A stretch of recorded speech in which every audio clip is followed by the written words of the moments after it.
the Wellington Youth Orchestra for their 40th anniversary concert, and we did Mahler's Second Symphony, and I had players from Christchurch Symphony, the Auckland Philharmonia, and the NZSO all come, ex-members of the youth orchestra. We had about 140 musicians, 24 first violins, 22 seconds, we had 12 basses, 6 trombones, 12 horns. I had the Orpheus Choir.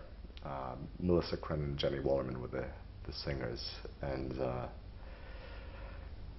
Model 2 is a great piece. It's a quintessential early... This is the Mahler. Resurrection Symphony. Resurrection Symphony. And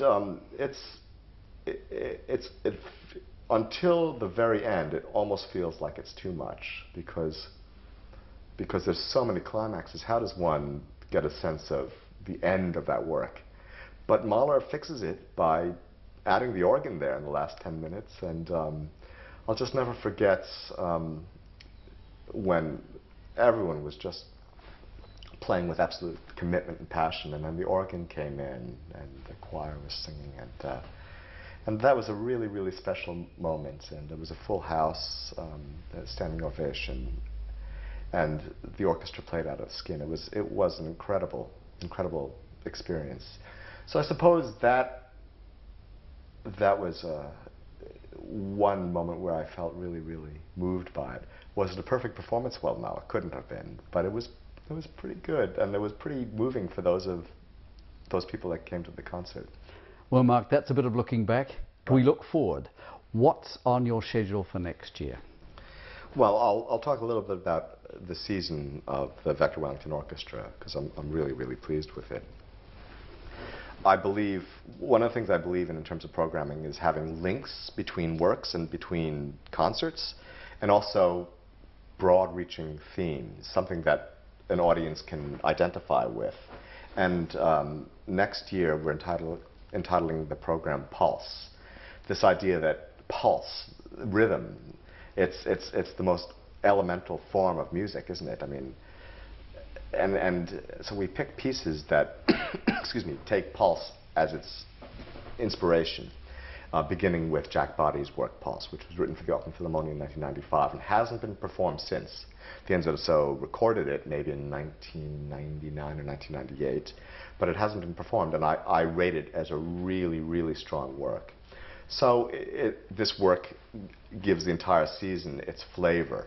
So every concert will have a work that has pulses at its core.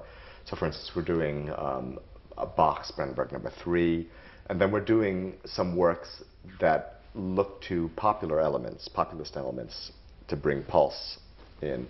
So I'm doing Tangazzo, Astor Piazzolla. I'm doing The River. It's a ballet suite by Duke Ellington. I'm doing On the Town, a number of dances from On the Town from Bernstein. I really like that synergy between those three works especially, and also the examination of the populist element in music and classical music, and how in the 20th century they were countenanced by three great composers.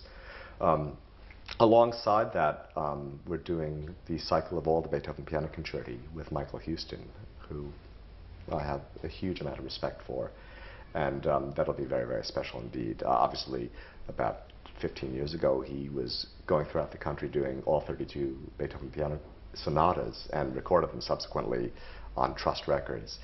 And so in some ways it's a no-brainer to feature him in the 5 piano concerti. I did them in 2003 with Deirdre Irons, and it was a huge success. So it's just a chance to offer this cycle to Michael and to Wellington audiences, and to the orchestra also. We're also looking at some young singers, Polynesian singers. Ayavali Cole will be doing the 4 last songs, and Ben McKeezy will be doing Britain's Les Illuminations. So just 2 wonderful singers. And Ayavali is huge in Australia. She's maybe not, doesn't have the biggest profile here in New Zealand, but last time in Australia, I was looking at the arts, the first front page of the arts section of the Weekend Australian, and there was a big article on her. So she is major at the moment, and so a chance to feature her is great. We're also going to be working with brass bands quite a bit in the Janacek Sinfonietta in the first concert and Pines of Rome in the second. So, once again, this idea of collaboration with various arts organizations is very, very important.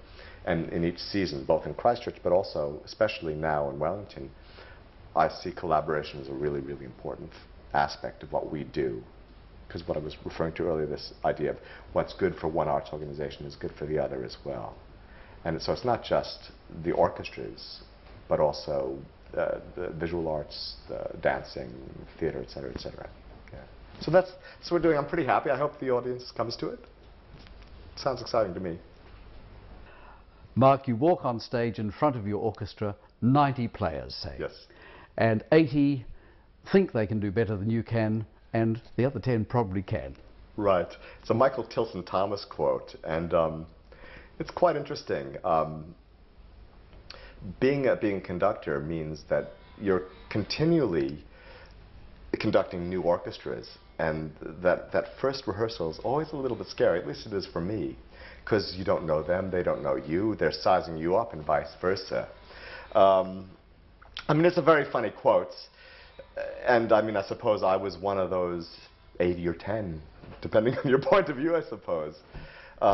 It's completely natural that an orchestral musician, because they have to deal with conductors, both good and bad, and you know, conductors are, in some ways, that they come between the musician and the music. They're an authoritative figure that's saying, well, this is the tempo, this is the balance I want, this is the phrasing, and musicians are incredibly gifted people. I mean, to become a professional musician is an amazingly difficult thing.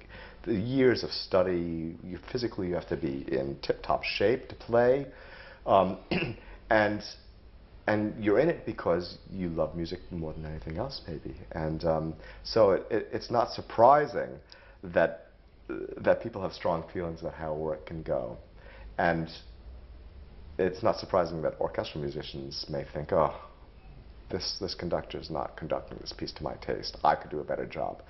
And you know, maybe in some instances they can. I certainly felt that sometimes, upon occasion when I was a trombone player. I will say that since becoming a music director especially, the reality of what conductors do is far more complicated than just getting in front of an orchestra and telling people how they expect a work to be interpreted.